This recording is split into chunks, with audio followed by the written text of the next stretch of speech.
When Panzer Commander Hans Weber bit into his first American hot dog at a Texas prisoner camp, he couldn't comprehend what he was experiencing. The processed meat, soft bun, and yellow mustard represented something his military training had never prepared him for. An enemy so wealthy they could afford to feed prisoners, luxury foods that German civilians hadn't seen in years. What he was about to learn would change everything he understood about why Germany was losing the war. But the hot dog was just the beginning. When Weber watched American guards casually open bottles of ice-cold Coca-Cola and hand them to German prisoners while laughing and joking, he realized he wasn't just witnessing enemy hospitality. He was seeing the industrial capacity of a nation that could mass-produce pleasure during total war. The metal picnic table felt solid beneath Weber's weathered hands as he sat in Camp Hood, Texas, on that sweltering afternoon in July 1943. Around him, 36 other German prisoners sat in various states of cultural shock, each holding identical processed foods that challenged everything they understood about warfare and resource management. The contrast with their recent combat experiences was surreal. Weber had commanded Panzer IV tanks across North Africa for 18 months, leading his crew through victories and defeats across Libya and Tunisia. His unit had fought with distinction, achieving tactical successes through discipline and German engineering superiority. But they had fought hungry, thirsty, and increasingly desperate as supply lines collapsed under Allied pressure. During his final months of combat, Weber's crew survived on half rations when food arrived at all. Their meals consisted of hard black bread mixed with sawdust, ersatz coffee made from roasted grains, and occasional preserved meat from convoys that faced constant air attacks. Water was contaminated, medical supplies non-existent, and spare parts salvaged from destroyed equipment. The soft white bun alone seemed magical to someone accustomed to bread so coarse it risked breaking teeth. The meat demonstrated perfect uniformity and seasoning through industrial standardization that Weber's engineering mind found impressive yet troubling. This wasn't field cooking. This was mass-produced pleasure food. The Coca-Cola bewildered him more. German propaganda had dismissed this beverage as evidence of American frivolity and resource waste. Now holding the ice-cold bottle, Weber understood that Nazi characterizations of American weakness might represent industrial strength Germany never comprehended. The carbonated drink served no nutritional purpose yet was mass-produced and distributed to enemy prisoners thousands of miles from industrial centers with systematic efficiency. The implications staggered Weber when considering what such abundance suggested about American productive capacity. Oberfreiter Ernst Kaufmann, a machine gunner beside him, held his hot dog like it might explode. Kaufmann had subsisted on foraged supplies and captured rations before capture.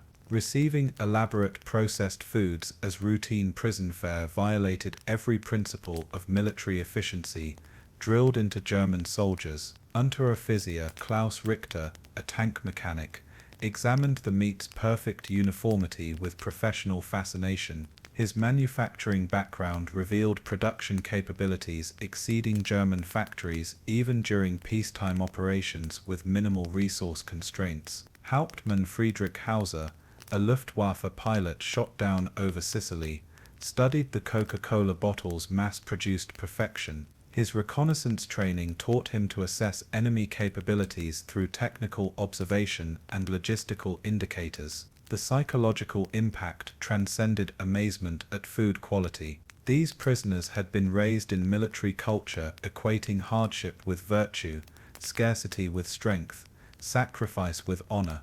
Nazi ideology taught that struggle built character, that strong nations endured suffering, and achieved victory through willpower and discipline, despite material disadvantages. American abundance challenged these fundamental assumptions. Weber and his comrades confronted the possibility their worldview about strength and sacrifice was incorrect. If America could waste resources massively while simultaneously supplying global armies, what did that reveal about industrial power balance? Historians still debate whether generous prisoner treatment represented calculated psychological warfare or natural American abundance, but the impact on German morale was undeniable. The metal cups clinked against wooden tables as German prisoners struggled to process the abundance surrounding them at Camp Hood that July afternoon in 1943. These weren't ordinary soldiers grappling with defeat. They were representatives of what had been considered the most disciplined, efficient military machine in modern history. Wehrmacht training had drilled into them the virtues of resourcefulness, conservation, and making do with less.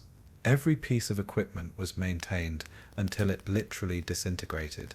Every scrap of food was precious. Every resource had to be stretched to its absolute limit. Now they found themselves in a world where abundance was so casual it seemed almost criminal to minds trained to view waste as moral failure.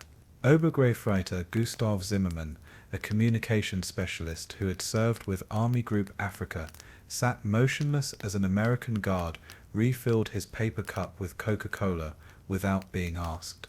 In the German army, such casual generosity with resources would have been unthinkable. Rations were distributed according to strict protocols, measured to the gram, and any waste was subject to disciplinary action.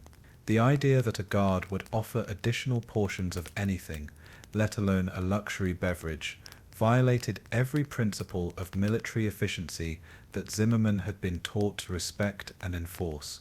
The hot dogs themselves represented food processing that defied logic from German perspective. Wehrmacht field rations consisted of hard bread, preserved meat when available, and soup made from whatever vegetables could be scrounged or requisitioned from civilian populations. Cooking was purely functional, designed for sustenance and survival. The American hot dog was clearly designed for pleasure. The meat had been processed to achieve specific texture and flavor. The bun was soft and sweet, unlike anything German bakers produced even during peacetime. The condiments yellow mustard, chopped onions, sweet relish were garnishes serving no nutritional purpose but enhancing eating experience. Hauptmann Werner Koch, a panzer officer who had commanded tank units across 3 different fronts, found himself analyzing the logistics behind what he was consuming with the methodical mind of someone trained in military supply operations. The hot dogs were identical in size, weight, and preparation. This wasn't field cooking. It was industrial food production applied to what Germans would consider luxury items. The implications were staggering when Koch considered what such standardization suggested about American manufacturing capabilities overall. German military doctrine emphasized adaptability and resourcefulness precisely because German industry couldn't match enemy productive capacity. German tank crews learned to repair vehicles with salvaged parts because new equipment was scarce. German infantry made do with captured weapons because domestic production couldn't meet demand. German logistics focused on efficiency and conservation because waste meant soldiers went without essential supplies. Everything about German military culture was shaped by fighting wars with limited resources against enemies possessing superior industrial capacity. American abundance challenged this entire framework. If Americans could afford to mass-produce elaborate foods for enemy prisoners, what did that suggest about their ability to produce weapons, vehicles, and equipment for their own forces? If they could establish supply lines, delivering ice-cold beverages to remote prison camps, what did that reveal about logistical capabilities in active combat zones? If they could waste food so casually, what did that indicate about their overall resource base? Historians continue debating whether American prisoner treatment was motivated by Geneva Convention requirements or represented deliberate demonstration of American economic superiority, but the psychological impact was unmistakable. Unteroffizier Hans Brenner, an artillery spotter who had witnessed gradual deterioration of German supply lines across North Africa, later described the prison camp experience as more demoralizing than military defeat itself. Losing battles could be attributed to tactical errors or superior enemy numbers. Witnessing enemy abundance on this scale forced prisoners to confront the possibility that Germany had been fighting an unwinnable war. The cultural gap became apparent during meal times, when American guards sat at nearby tables eating identical foods they served prisoners.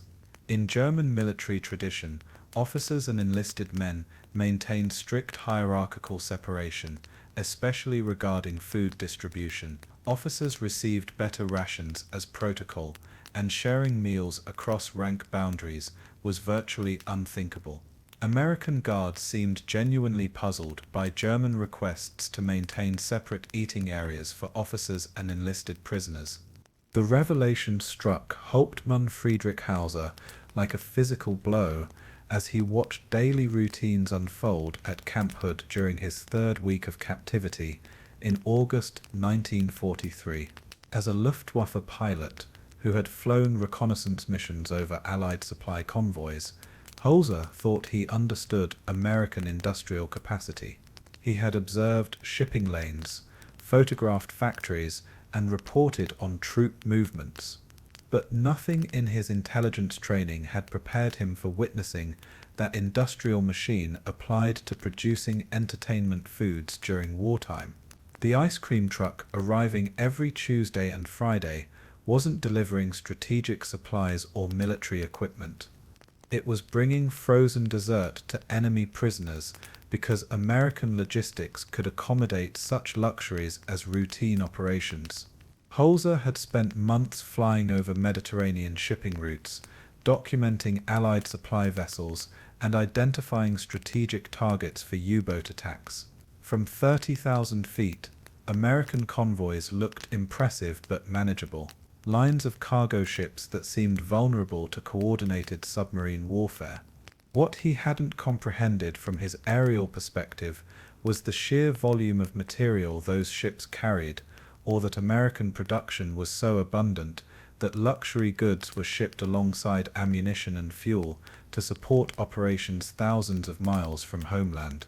The ice cream itself was an engineering marvel that challenged everything Hauser understood about wartime priorities. Each serving was perfectly consistent in texture, temperature, and flavor. The mechanical freezing equipment required electrical power, refrigeration technology, and supply chains for ingredients that German industry reserved exclusively for essential military applications.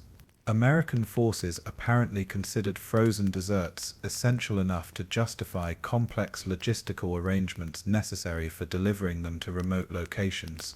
Oberkreiter Ernst Schreiber, a radio operator who had served with Afrika Korps since the beginning of North African campaigns, found himself documenting every detail of American food production in a secret diary hidden in his bunk. Schreiber had witnessed gradual collapse of German supply lines across Tunisia, watching as his unit's rations were cut from adequate to minimal, to barely sufficient for survival.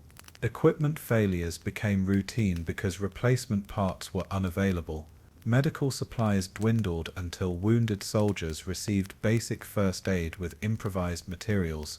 Now Schreiber was recording observations about an enemy that produced multiple ice cream flavors for prisoners of war.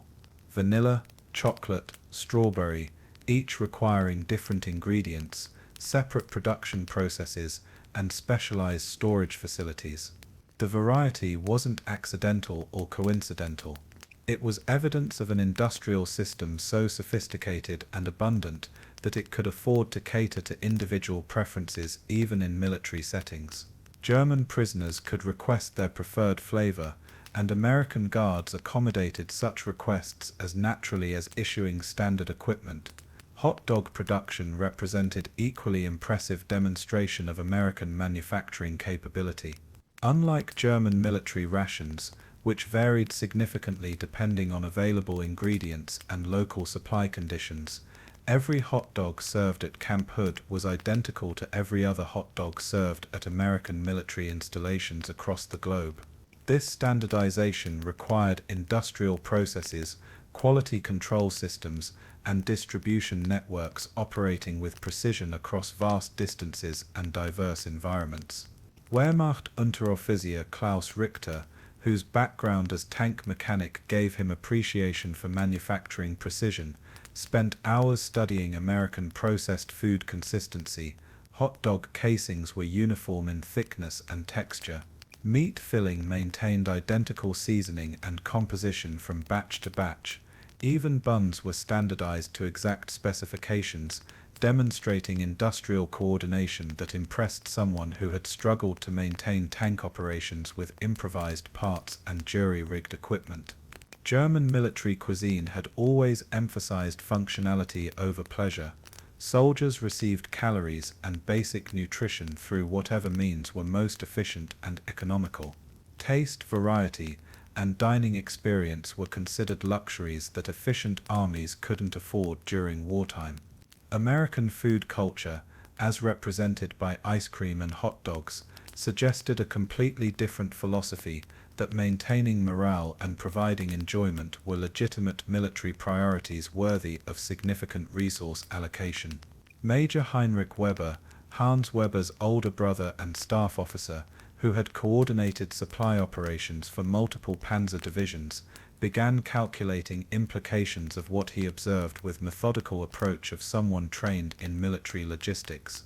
The daily routine at Camp Hood operated with precision that left German prisoners struggling to reconcile their preconceptions about American military efficiency with reality they witnessed every morning at 0800 hours.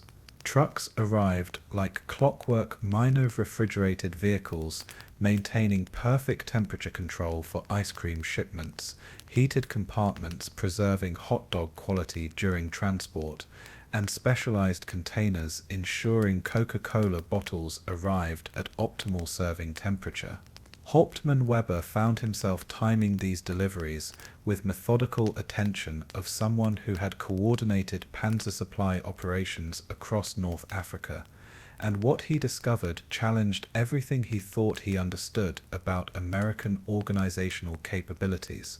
The ice cream truck alone represented logistical achievement that impressed Weber's engineering mind. The vehicle required specialized refrigeration equipment, trained operators familiar with mechanical cooling systems, and supply chains coordinating dairy products, sugar, flavoring agents, and packaging materials from locations hundreds of miles away.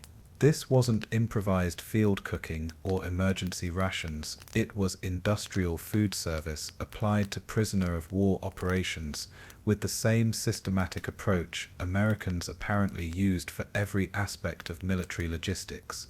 Weber had spent months watching German supply convoys struggle across desert terrain with increasingly unreliable vehicles, diminishing fuel supplies, and equipment that failed under harsh conditions. Maintenance was constant because replacement parts were scarce. Rations were stretched because production couldn't meet demand. Every logistical operation required improvisation, adaptation, and acceptance that something would probably go wrong. American operations at Camp Hood suggested a completely different approach to military supply management. Sergeant James Patterson from the 142nd Infantry Regiment, who supervised daily operations at the camp, maintained systematic efficiency that German prisoners found both impressive and disturbing. Everything operated according to standardized procedures. Hot dogs came from the same suppliers who fed American troops worldwide. Ice cream was produced at facilities that served civilian populations during peacetime. Americans weren't doing anything special for prisoners. They were simply applying normal logistics to prisoner of war situations. This casual efficiency was precisely what amazed German prisoners who had been fighting wars of constant resource scarcity. Oberkrater Heinrich Kessler, a supply clerk who had witnessed gradual deterioration of Wehrmacht logistics across multiple fronts, found himself documenting American abundance levels that exceeded anything he had observed even during Germany's most successful early war periods. The quantities weren't just impressive, they were evidence of productive capacity operating on completely different scales than German industry. Camp Hood received weekly deliveries that included 50 gallons of ice cream in multiple flavors, 300 hot dogs with accompanying buns and condiments, and sufficient Coca-Cola to provide every prisoner with 2 bottles daily. These weren't emergency supplies or special allocations. They were routine provisions that arrived with the same reliability as ammunition, medical supplies, and basic necessities. American logistics treated luxury foods as standard military requirements worthy of the same organizational attention given to essential equipment. The waste generated by these operations was equally revealing. German prisoners watched American guards discard partially consumed ice cream, throw away leftover hot dogs, and casually abandon half-finished soft drinks without apparent concern about resource conservation. From German perspective, such waste represented criminal negligence that would have justified court-martial proceedings. From American perspective, it was simply natural result of abundance that made strict conservation unnecessary. Unteroffizier Franz Müller, whose father had operated small food processing business in Bavaria before the war, possessed enough background in commercial food production to appreciate complexity of what he was observing. Ice cream required industrial dairy operations, mechanical refrigeration, standardized recipes, quality control testing, and distribution networks that maintained product integrity across long distances. Hot dogs demanded meat processing facilities, casing production, seasoning standardization, and packaging systems that preserved freshness during extended storage and transportation. These weren't simple foods that could be produced by field kitchens or improvised from available ingredients. They were sophisticated manufactured products, requiring industrial infrastructure, specialized equipment, trained personnel, and supply chains coordinating multiple raw materials from diverse sources. German prisoners were witnessing evidence of American industrial machine that could simultaneously produce weapons, vehicles, ammunition, and entertainment foods with equal efficiency and reliability. The moment of profound psychological reckoning arrived for Oberfuhrer Karl Dietrich on a humid September morning in 1943, as he watched American guards distribute chocolate ice cream to German prisoners with the same casual efficiency they used for issuing standard equipment. Dietrich, a former SS officer who had spent 3 years indoctrinating troops with Nazi ideology about American weakness and decadence, found himself confronting an uncomfortable reality that challenged every assumption he had promoted about enemy character and capability. The Americans weren't feeding prisoners luxury foods despite their military obligations. They were doing it because their industrial capacity was so abundant that such generosity represented routine operations rather than extraordinary effort. Dietrich had built his career on promoting Nazi theories about American society, that democracy made nations weak, that diversity created instability, that comfort bred cowardice, and that capitalist excess would inevitably lead to military collapse under pressure. He had lectured countless young soldiers about American softness, explaining how their love of luxury would make them vulnerable when faced with disciplined, hardened German warriors willing to sacrifice everything for victory. Now, holding a perfectly manufactured ice cream cone while sitting in an enemy prison camp, Dietrich was forced to confront the possibility that Nazi leadership had fundamentally misunderstood their primary opponent. The cognitive dissonance was particularly acute because Dietrich possessed enough intelligence and military experience to recognize strategic implications of what he was witnessing. American abundance wasn't accidental or coincidental. It was systematic evidence of an industrial machine that could simultaneously wage global warfare while maintaining domestic prosperity and even extending luxury treatment to enemy prisoners. The ice cream, hot dogs, and Coca-Cola weren't signs of American frivolity. They were demonstrations of American strength expressed through casual generosity that no other combatant nation could afford. Wehrmacht Major Hans Kruger, who had served as staff officer coordinating supply operations for multiple divisions, found himself questioning Nazi strategic planning with growing alarm. German war plans had been based on assumptions about enemy limitations that now appeared completely incorrect. Nazi leadership had calculated that American industrial capacity, while impressive, would be overwhelmed by demands of global warfare.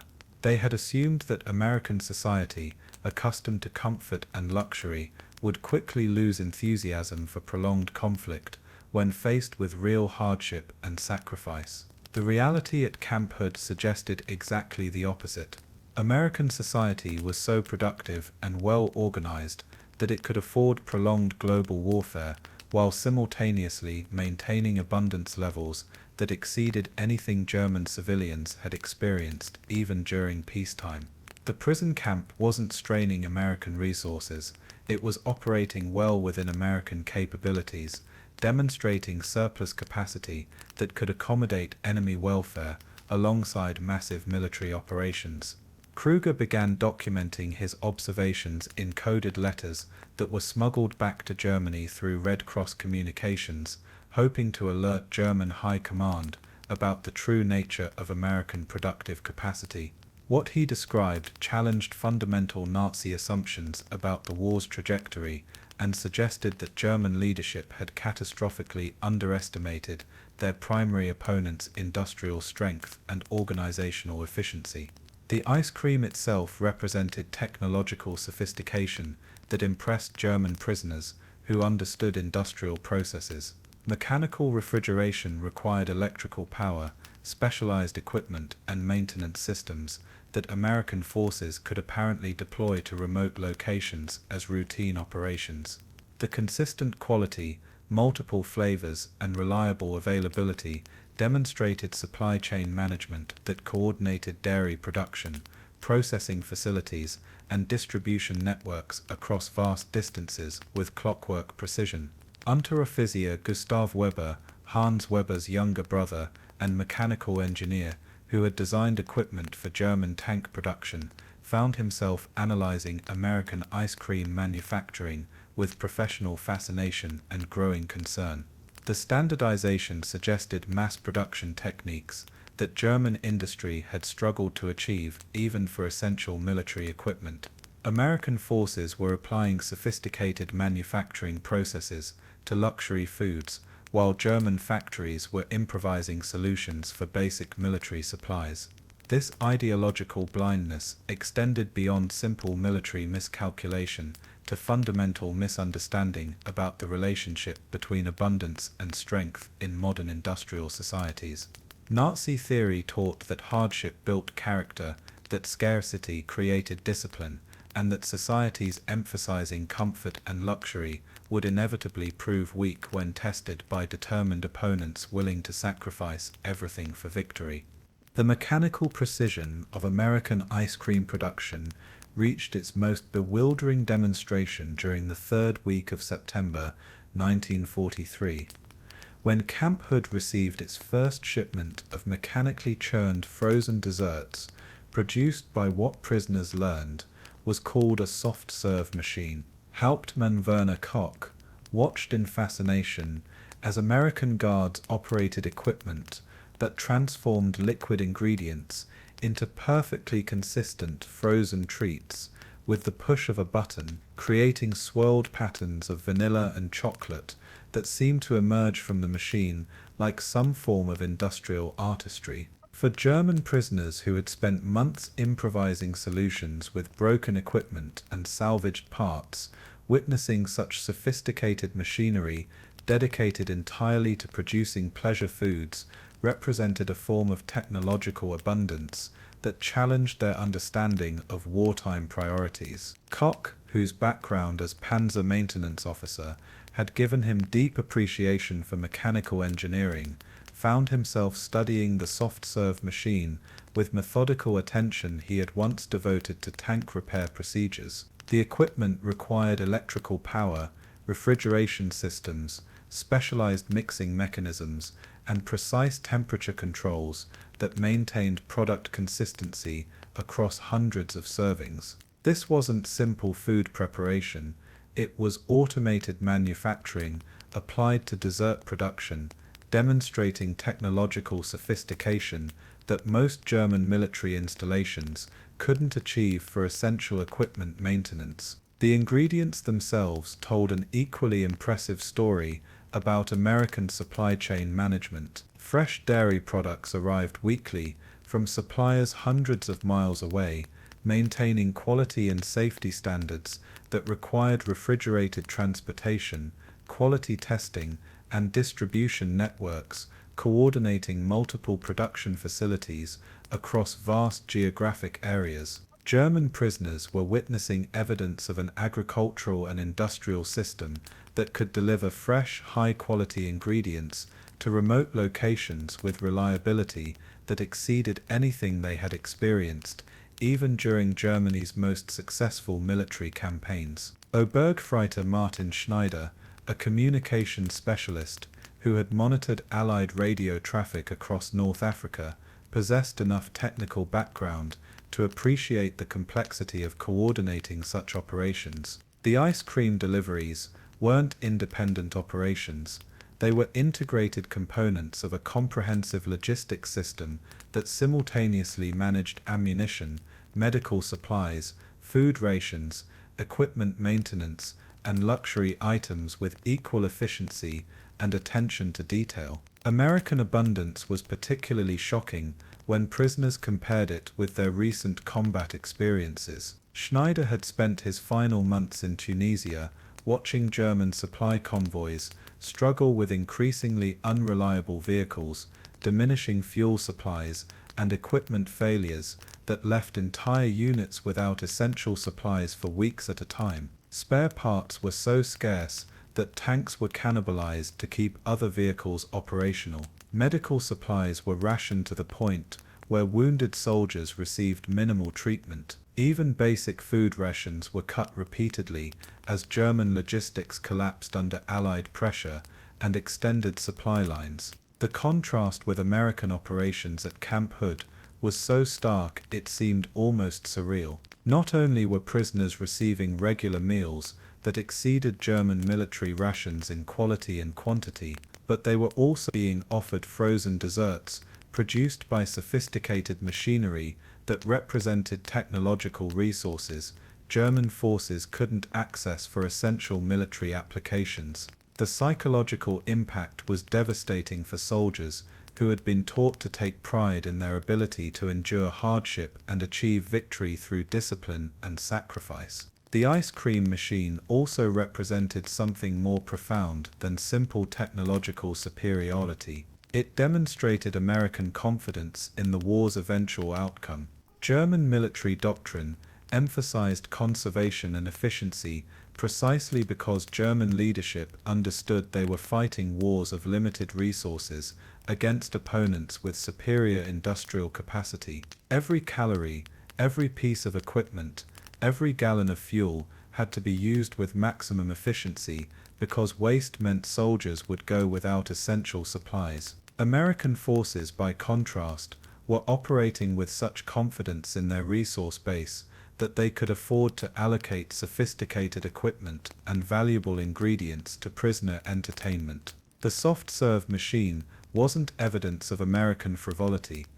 It was proof of American strength expressed through casual abundance that demonstrated surplus capacity even while conducting global warfare operations. Unteroffizier Klaus Bauer, whose father had managed small manufacturing facility in the Ruhr Valley before the war, understood enough about industrial production to recognize implications of what he was observing. The cultural collision reached its most profound depths during the first week of October 1943, when Hauptmann Erich Hoffmann, a former Luftwaffe squadron commander, found himself assigned to work detail in the Camp Hood kitchen facilities. and discovered the true scope of American food abundance. What he witnessed there challenged not just his understanding of enemy capabilities, but his fundamental beliefs about the relationship between military efficiency and resource management. The kitchen received daily deliveries of fresh meat, vegetables, dairy products, and processed foods in quantities that would have supplied his entire air squadron for weeks. Yet this was considered routine provisioning for a prison camp housing fewer than 800 German captives. Hoffmann had commanded Messerschmitt Boffe 109 fighters over Tunisia, leading pilots who often flew missions on empty stomachs because German supply lines couldn't reliably deliver adequate food rations to forward airfields. His squadron had operated with fuel shortages that limited training flights, ammunition scarcity that reduced combat effectiveness, and spare parts deficiencies that kept half their aircraft grounded for maintenance at any given time. The contrast with American abundance was so stark that Hoffmann initially suspected he was witnessing some form of elaborate deception designed to mislead German intelligence about actual American capabilities. The kitchen operations revealed systematic abundance that extended far beyond simple food service.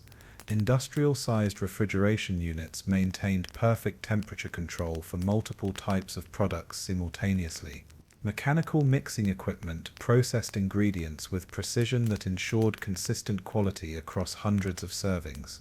Even the waste disposal systems were sophisticated, with separate containers for different types of materials and regular pickup schedules that prevented any accumulation of discarded food or packaging materials.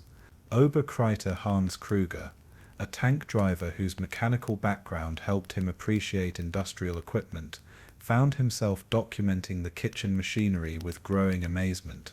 The equipment represented technological sophistication that most German military installations couldn't achieve for essential operations.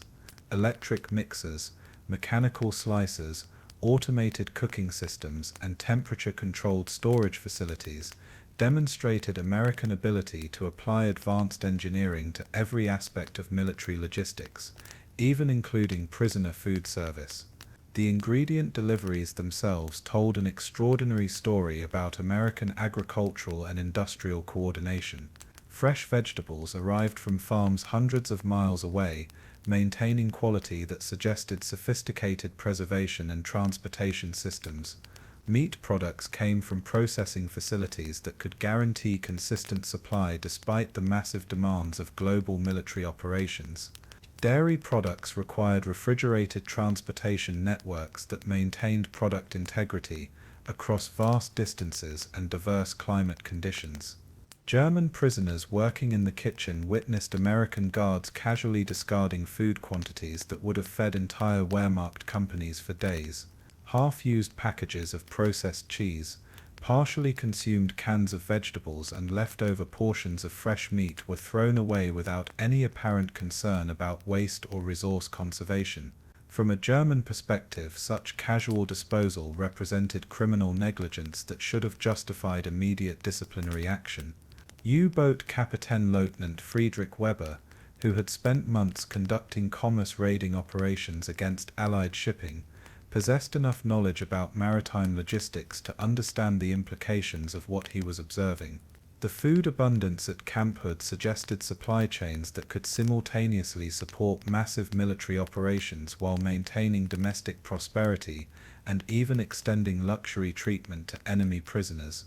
German U-boat warfare had been based on assumptions about Allied vulnerability to supply line disruption that now appeared completely incorrect.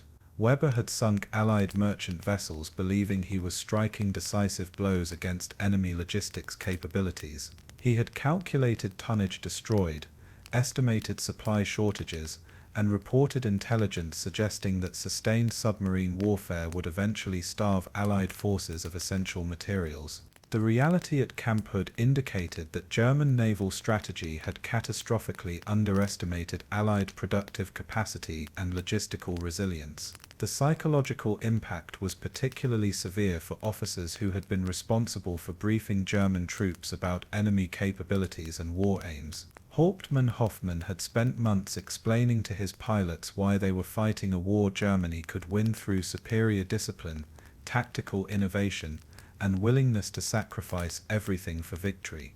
The psychological breaking point arrived for many German prisoners during the final week of October 1943, when Camp Hood organized what American guards casually referred to as a barbecue social, an outdoor feast featuring grilled hot dogs, multiple flavors of ice cream, and unlimited Coca-Cola, served at picnic tables decorated with checkered tablecloths. Oberfuhrer Karl Dietrich, the former SS ideologist who had spent years teaching German soldiers about American moral weakness, found himself sitting beside enemy guards who were sharing cigarettes and discussing baseball statistics while consuming food quantities that would have represented a month's rations for an entire Wehrmacht platoon fighting on the Russian front. The casual nature of American abundance was perhaps more demoralizing than the abundance itself. German military culture treated resource scarcity as a virtue that built character and strengthened resolve. Soldiers were taught to take pride in their ability to achieve victory with minimal supplies, to find honor in sacrifice, and to view hardship as evidence of their moral superiority over enemies who relied on material comfort. The American approach suggested a completely different philosophy, that abundance was a tool of warfare, that comfort enhanced rather than weakened military effectiveness, and that treating even enemy prisoners generously demonstrated strength rather than softness. Hauptmann Wilhelm Becker, a former artillery officer who had coordinated supply operations across multiple fronts, began documenting what he observed with the methodical precision of someone trained in military logistics. The barbecue wasn't an exceptional event, it was part of a regular recreational program that included weekly movie screenings, organized sports competitions, and educational classes where prisoners could learn English or American history. American forces were allocating resources to enemy entertainment that German military doctrine would have considered wasteful even for their own troops. The waste generated by the barbecue was staggering from a German perspective. Prisoners watched American guards discard half-eaten hot dogs, pour out unwanted soft drinks, and throw away leftover ice cream without any apparent concern about conservation. Becker calculated that the food discarded during a single afternoon social would have provided adequate rations for his entire artillery battery for several days. The casual disposal wasn't evidence of American carelessness, it was proof of abundance so vast that conservation was unnecessary. Wehrmacht Major Heinrich Schmidt, whose background as quartermaster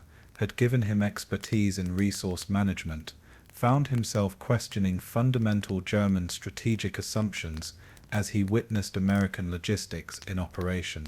German war planning had been based on calculations about Allied resource limitations that now appeared completely incorrect. Nazi leadership had assumed that democratic societies would eventually lose enthusiasm for prolonged warfare when faced with real hardship and sacrifice. The reality at Camp Hood suggested exactly the opposite. American society was so productive that it could wage global warfare while simultaneously maintaining domestic abundance and even extending luxury treatment to enemy prisoners. The barbecue wasn't straining American resources, it was operating well within American capabilities, demonstrating surplus capacity that could accommodate enemy welfare alongside massive military operations in Europe and the Pacific. Schmidt began writing detailed reports that he hoped to transmit to German intelligence through Red Cross communications, but his observations challenged Nazi ideology so fundamentally that he wasn't certain German leadership would accept accurate intelligence about American capabilities. The abundance he was documenting contradicted everything Nazi theory taught about democratic weakness and capitalist instability under wartime pressure. The social interactions during the barbecue provided equally disturbing insights into American military culture. German prisoners had been taught that American democracy created undisciplined armies led by incompetent officers who couldn't maintain proper military hierarchy under combat stress. The reality was more complex and perhaps more threatening to German assumptions about military effectiveness. American guards maintained professional discipline while simultaneously demonstrating casual friendliness that German military doctrine would have considered inappropriate. They treated prisoners with respect without compromising security, shared information about American society without revealing military secrets, and maintained order through cooperation rather than intimidation. The approach suggested organizational confidence that came from abundance rather than the rigid control measures that German forces required when operating under resource constraints. The psychological transformation among German prisoners was gradual but profound.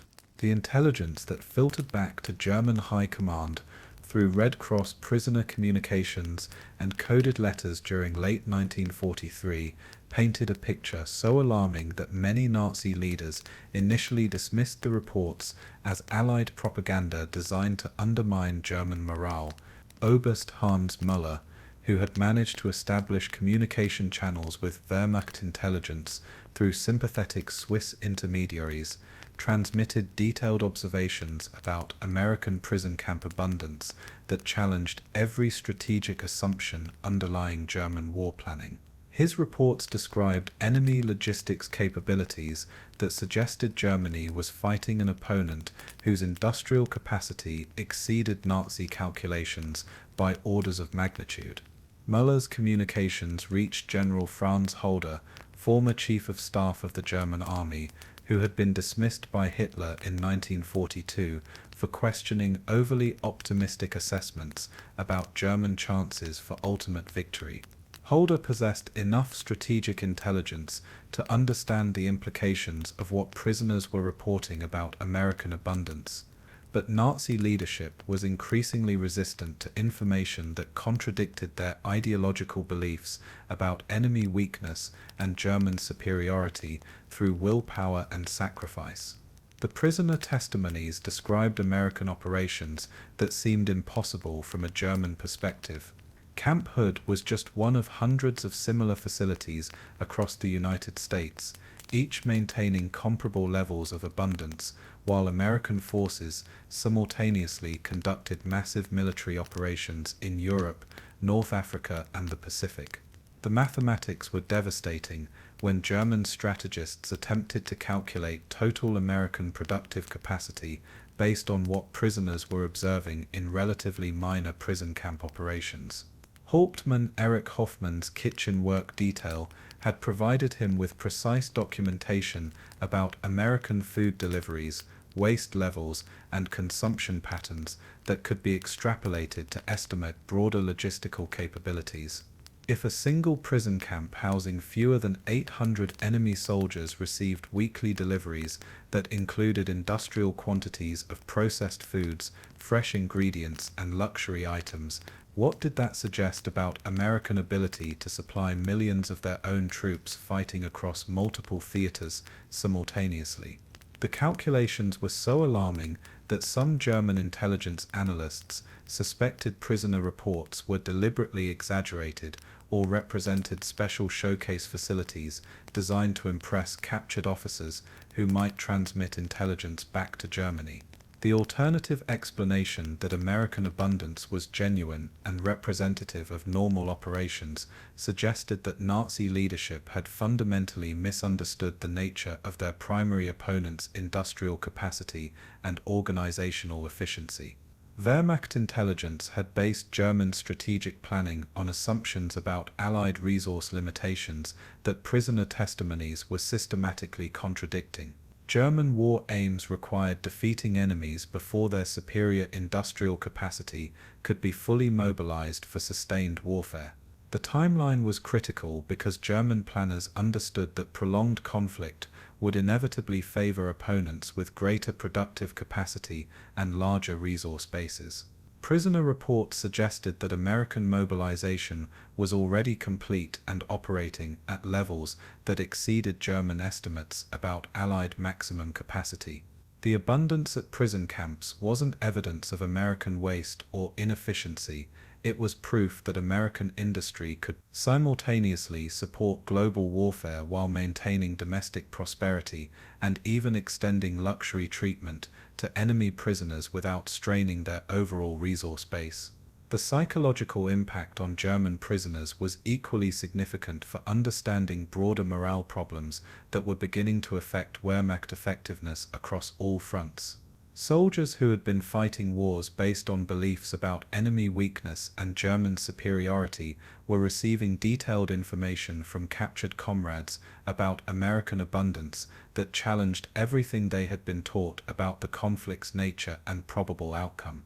The prisoner communications network extended far beyond formal intelligence channels to include personal letters, whispered conversations during prisoner exchanges, and coded messages transmitted through various unofficial means.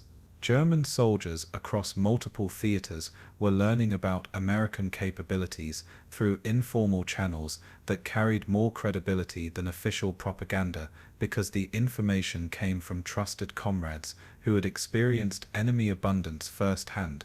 Major Friedrich Brenner, whose logistics background enabled him to interpret prisoner reports with professional expertise, began calculating implications that suggested German defeat was inevitable unless Nazi leadership acknowledged reality about American industrial superiority and negotiated settlement before German resistance collapsed completely. The legacy of German prisoner encounters with American abundance extended far beyond the immediate shock of ice cream and hot dogs to reshape fundamental understanding about industrial capacity, social organization, and the relationship between prosperity and power in modern warfare. When the first repatriated German prisoners began returning home in late 1945 and early 1946, they carried with them detailed knowledge about American productive capabilities that would influence German reconstruction efforts and permanently alter European perspectives about the nature of strength in industrialized societies. Hauptmann Hans Weber, whose first bite of an American hot dog had initiated this journey of discovery, found himself serving as unofficial advisor to Allied occupation authorities who were struggling to rebuild German industrial capacity according to democratic principles. Weber's experiences at Camp Hood had taught him that American abundance wasn't accidental or temporary. It was the systematic result of organizational methods, technological innovation, and social cooperation that German engineers and administrators needed to understand if they hoped to create lasting prosperity in post-war Europe. The ice cream trucks and hot dog stands that German prisoners remembered from American camps became powerful symbols of a different approach to organizing modern society, where Nazi ideology had emphasized sacrifice, discipline, and resource conservation through authoritarian control. American abundance suggested that prosperity could be achieved through technological innovation, efficient organization, and economic systems that rewarded productivity rather than punishing consumption. Weber established consulting relationships with German businesses that were attempting to rebuild using American manufacturing techniques and organizational methods. His prison camp observations about standardization, quality control, mass production, and supply chain management provided practical insights that helped German industry adopt innovations that had made American abundance possible. The processed foods that had once shocked German prisoners became models for German companies seeking to understand American industrial success. The psychological transformation was equally profound and lasting. Former Wehrmacht officers who had been raised to view hardship as virtue and scarcity as strength found themselves promoting abundance and efficiency as foundations for lasting peace and prosperity. The casual generosity they had experienced as prisoners became evidence that strong societies could afford to be generous, that waste might actually indicate surplus capacity, and that treating even enemies well demonstrated confidence rather than weakness. Oberkreiter Ernst Schreiber, whose secret diary had documented American operations at Camp Hood, published his observations in 1947 as part of broader German effort to understand why Nazi strategic planning had failed so catastrophically. His detailed accounts of American food abundance, technological sophistication, and organizational efficiency became required reading for German students studying American industrial methods and democratic institutions. The hot dogs and ice cream that had once represented enemy alien culture gradually became symbols of modern prosperity that German society sought to achieve through peaceful reconstruction rather than military conquest. American fast food companies established operations in Germany during the 1950s, often with advice from former prisoners who understood both American methods and German consumer preferences shaped by wartime scarcity experiences. The broader implications extended throughout Western Europe, as former German prisoners shared their observations about American capabilities with friends, family members, and colleagues who were grappling with post-war reconstruction challenges. The abundance they described challenged European assumptions about American society while providing concrete examples of industrial techniques and organizational methods that could be adapted for peaceful purposes. The transformation from shock to understanding to adoption represented fundamental shift in European thinking about the relationship between prosperity and security in modern industrial societies. The ice cream trucks and hot dog stands that had once symbolized enemy abundance became models for German businesses seeking to create prosperity through efficiency rather than conquest through sacrifice. If you enjoyed this exploration of how food changed history, please like the video and subscribe. Let us know in the comments where you're watching from and what time it is there.